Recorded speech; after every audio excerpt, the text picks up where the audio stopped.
I read today that the purpose of dancing isn't to get to point A to B. The purpose of dancing is not the destination, but the enjoyment of every step of the way. Every movement you make is to find enjoyment. And I thought that was neat because it was a great analogy to life itself. Sometimes we get too wrapped up in the journey of life and don't stop and focus on enjoyment or fulfillment or passion. We go through the process emotionless. And let me share with you a little story about my middle child, JP.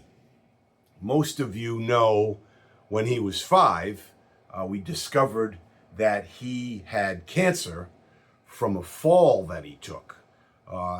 Thankfully, that fall ruptured the tumor on his kidney, which sent blood to his urine, which told us to get him to the hospital that, hey, there's an issue here.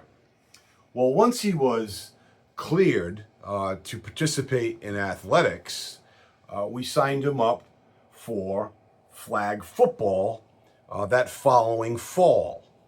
And it was a complete joy for all of us, and even the spectators that watched. I happened to coach his team with a friend of mine that was coaching his son as well, and it was a joy to see JP get that ball, because at this level, there's not much skill other than maybe blocking and running. And let me tell you, my son was a speed demon.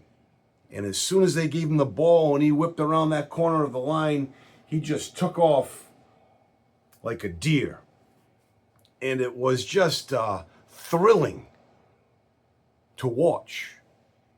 However, as much as it was thrilling for us, it was agony and anxiety for JP. And you may want to know why. And I have a reason why. It may not be the only reason, but JP never ever wanted to be here. He always wanted to be a couple notches down. He loved that his older brother was up here so he could be a good role player, whether it was basketball or whatever, soccer, and he could be a good role player a couple stops down. He put too much pressure on himself mentally, emotionally, to be that guy. Now, I say this when some people may say, geez, I only wish I had that ability, because they have the emotion. They want to be that person.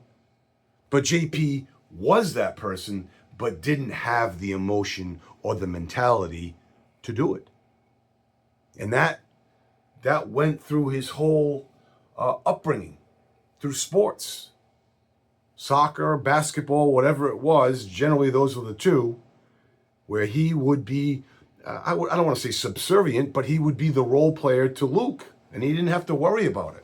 So when Luke went to college and JP's senior year for soccer, guess what happened? He quit. He couldn't take the pressure he put on himself. Even though he would have been I don't want to say a standout player, but he would have been, above average. But the point I'm making to you folks is that you have to enjoy what you're doing.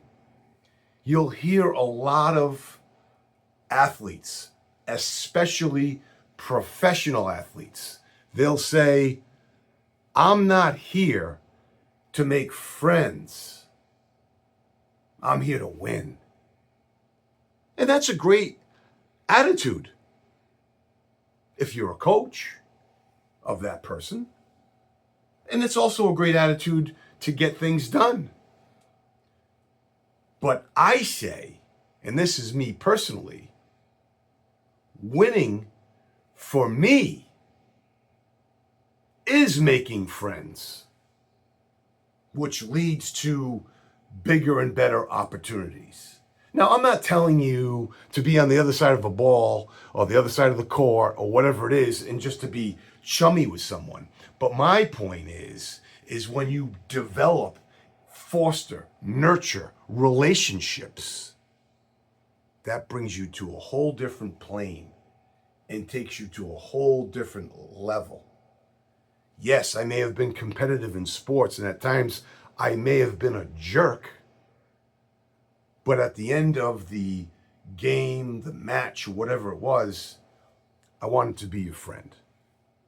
And my dad always jokingly said, when I asked him why he always gives people a discount in his men's clothing store, he said, Paulie, I'm not here to make money. I'm here to make friends.